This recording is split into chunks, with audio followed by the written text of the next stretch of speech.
Why did the US fail to sanction one-third of the world? Did you know that one-third of the world is sanctioned by the US government? Washington has imposed 3 times more sanctions than any other country or international organization. This chart shows the number of sanctions imposed by each country in the world. You can see that the US is the champion. Even Switzerland, the EU, and the UK combined do not have as many.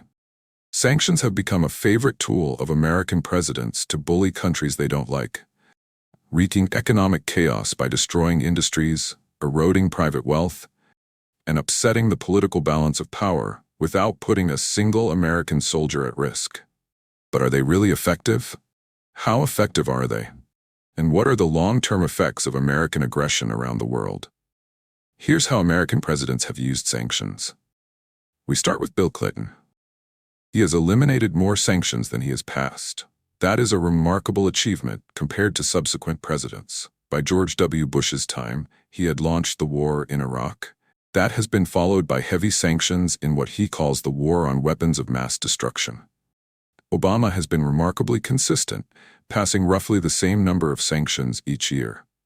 Then Treasury Secretary Jack Lew had to publicly warn of the proliferation of sanctions and the risk of undermining the ability to use them effectively. But Trump went further. He became the first president to exceed 2,000 sanctions in a single year. His targets are, of course, China, Russia, and Venezuela. And then we have Joe Biden. He will go down in history as the U.S. president who has passed the most sanctions, more than 6,000 in 1 year. U.S. presidents have increasingly used sanctions. But do they really work? Take Trump's sanctions on Venezuela. Their goal is to destroy the Venezuelan economy, cause social chaos, and install a pro-U.S. coup government. But don't get me wrong, they failed miserably, failing to overthrow President Nicolás Maduro. And they only left Venezuela with the worst economic decline of any country in modern history that has not been at war. The damage is done to the Venezuelan people. Millions of them have fled the country. The question is, will any Venezuelan vote for Trump or Joe Biden to destroy their economy? Trump campaigned on undocumented migrants, but isn't he the one who created these millions of migrants? And we have to ask, are the actions of the U.S. government in full compliance with international law? Is regime change in another country an interference in the internal affairs of another country? Looking back at the history of the U.S., sanctions have often failed to achieve their intended goals. In Cuba, U.S. measures imposed more than 60 years ago failed to overthrow the Cuban Communist Party. But who is responsible for the consequences? Of course, the Cuban people live in daily deprivation. And then what? In Iran, U.S. sanctions date back more than 50 years, with the goal of toppling the theocratic state.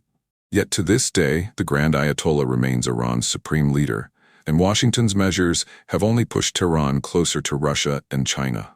In Syria, President Assad has remained in power despite more than 20 years of U.S. sanctions. Yet Syria has not recovered from its civil war.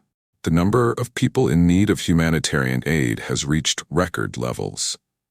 More than 60% of low-income countries around the world are now subject to one or more forms of financial sanctions from the U.S. government. This number illustrates precisely one of the reasons why we live in a multipolar world. But you see, faced with a sanctions-ridden America, low-income countries naturally look for other options. It is also the reason that contributes to China's growing global influence. It is estimated that more than 150 countries have signed up to the Belt and Road Initiative. And note that these are not just low-income countries.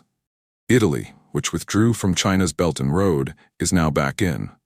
Italian Prime Minister Giorgia Meloni flew to China himself to meet with Chinese leaders and sign a 3-year action plan to implement previous agreements.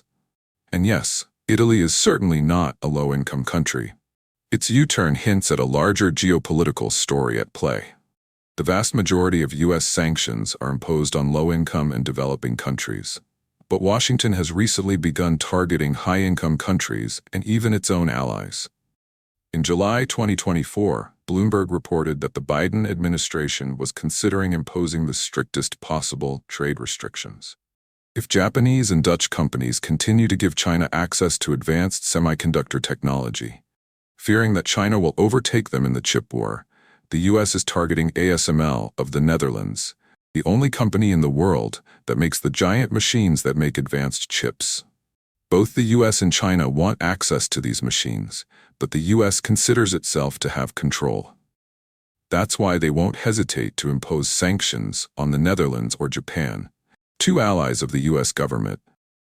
Imagine you're in a race and you're the reigning champion, but instead of running faster, you want to win by tripping your opponent. Should you feel embarrassed?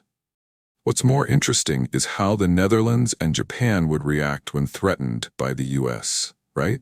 Not long after, Bloomberg reported that the US was preparing to exempt Dutch and Japanese semiconductor manufacturers from the latest round of sanctions against China, with the caveat that the plan was flexible and subject to change.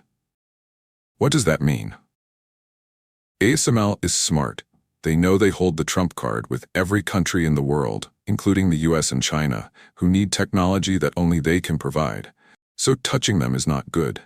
And now, when the world is holding its breath, waiting for the second term of Mr. Trump, who has not hesitated to target US allies, such as demanding money from NATO, or else he will withdraw from this alliance, or threatening to impose huge taxes on the European Union because it does not buy enough US exports. We have another reason to believe that US sanctions will continue to be a big problem in the world in the future. In July 2024, the South China Morning Post reported that EU companies were protesting against the European Commission's plan to screen private investment in China. This was an interesting development that directly related to US economic sanctions, because the EU's proposed plan against China was coordinated with the US. To put it bluntly, Washington has been pulling the strings of the European Union in its ongoing economic war with China. The US wants its allies to deny themselves the profits and business opportunities in China that EU companies believe will strengthen Europe's economy, secure new jobs, and boost prosperity. At least the EU countries have spoken out and tried to forge their own path outside of the US sanctions. Another battleground where US sanctions are likely to have a significant impact is Ukraine. Trump's warm relationship with Russian President Vladimir Putin has been widely discussed, and speculation has been rife that Trump will make good on his promise to end the Ukraine crisis in Russia's favor. But in his first term, Trump adopted a policy toward Russia that was even tougher than the Obama administration. For example, Trump approved the sale of anti-tank missiles to Ukraine after the Obama administration had previously refused to do so. Also, in 2018, the U.S. withdrew from the Intermediate-Range Nuclear Forces Treaty. Then, in 2019, Trump signed the European Energy Security Act, which included sanctions blocking the construction of the Nord Stream 2 pipeline linking Russia to Germany. It was one of 52 policy actions taken by the first Trump administration to contain Russia. When he returns to the White House, Trump will further strengthen U.S. sanctions on Iranian oil, thereby reducing Tehran's ability to supply hot commodities to Moscow. Thus, once Mr. Trump takes office for the second time, Russia may encounter many new difficulties in the conflict with Ukraine, even if indirectly. Not only that, Mr. Trump's personality is unpredictable. In the situation where Mr. Trump takes office in January 2025, without finding a quick solution to the military confrontation between Russia and Ukraine, he could suddenly turn to challenge Russian President Putin and increase U.S. aid to Ukraine.